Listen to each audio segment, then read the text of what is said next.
રાજકોટ મહાનગરપાલિકાની સામાન્ય સભા મળી। સામાન્ય સભા તોફાની બનવાના એંધાણ વર્તાઈ રહ્યા છે। કોંગ્રેસના બે નગરસેવક બોર્ડમાં હાજરી આપવા માટે પહોંચ્યા। વશામ સાગઠિયા અને કોમલ ભારાઈ મહાનગરપાલિકા પહોંચ્યા।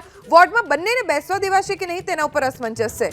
હાઈકોર્ટે બંનેને ફરીથી નગરસેવક પદે સ્થાપિત કરવાનો આદેશ કર્યો છે। મનપા પ્રશાસન હજુ વિકાસ કમિશનરના આદેશની રાહ જોઈ રહ્યું છે। બોર્ડમાં બેસવા મુદ્દે ઘર્ષણ થવાના એંધાણ છે। મનપા કચેરીમાં પોલીસનો ચુસ્ત બંદોબસ્ત પણ મૂકી દેવામાં આવ્યો છે।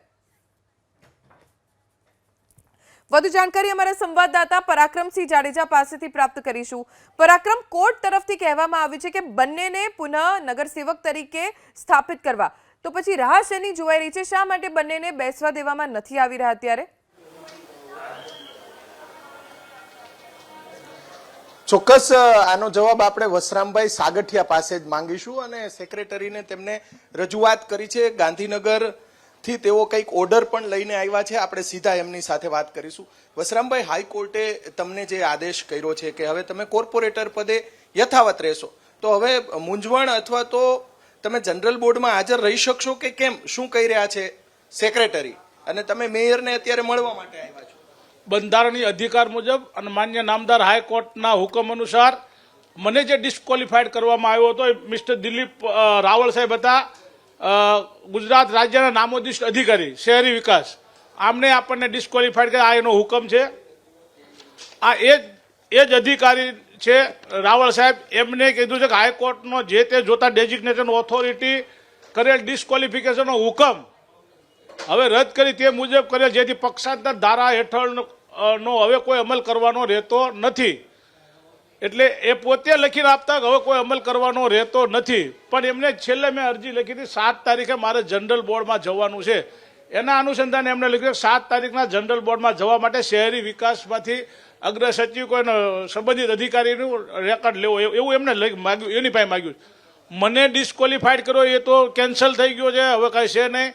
આ લોકોને અત્યારે બોર્ડમાં જાઓ, બોર્ડમાં જે મારા વેધક સવાલો છે રાજકોટની પ્રજા માટેના, એના જવાબ આપવા બોર્ડમાં વહમાં પડે છે। એટલા માટે મને એન કેન પ્રકારે આ બોર્ડમાં જવા દેવા માંગુ। વિકાસ મંત્રાલયને પત્ર લખવામાં આવ્યો છે। આ શેનો પત્ર આરએમસીએ લખેલો છે? આરએમસીએ શહેરી વિકાસને એવો પત્ર લખ્યો છે કે અમને એવી ઓલી આપો કે જેના હિસાબે અમારે આ ભાઈને અંદર બેસાડવા કે નહીં।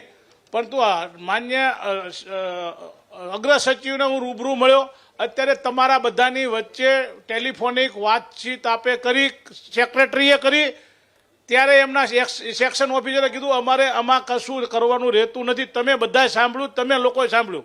હું કહું એમને કાલે જે મને વાત કરતા હતા એ જ આજ એ લોકોએ વાત કરી છે। અને એટલા માટે નામોદિષ્ટ અધિકારી મિસ્ટર રાવળ સાહેબનો હુકમ લઈ અને હું કમિશનરને મેયરને અને માન્ય સેક્રેટરીને દેવા આવ્યો છું। બરોબર, તો એ લોકો શું કહે છે? હવે જવા દેશે કે નહીં? અત્યારે તો એમનો હુકમ હાલે, કારણ કે આ દેશમાં લોકશાહી જેવું દેખાય। 12 વાગે તો હમણાં બોર્ડ પૂરું થઈ જાય। 12 એન કેન મને ગોંધી રાખવા માંગે છે, પોલીસની હાજરીમાં દબાવી અને મને અહીંયા એટલા માટે રાખવા માંગે છે। મેયર સાહેબ પોતે તમારી બધાની વચ્ચે કીધું હું ચેમ્બરમાં આવું છું। મને નથી લાગતું મેયર સાહેબ ચેમ્બરમાં આવે એવું। હું તો એમની પાસે બેઠો છું મારી રજૂઆત માટે, અને ત્યાં લગી બેઠો જ્યાં સુધી આવે નહીં ત્યાં સુધી। જી, તો હવે શું કરશો? આભાર પરાક્રમ આ જાણકારી આપવા માટે।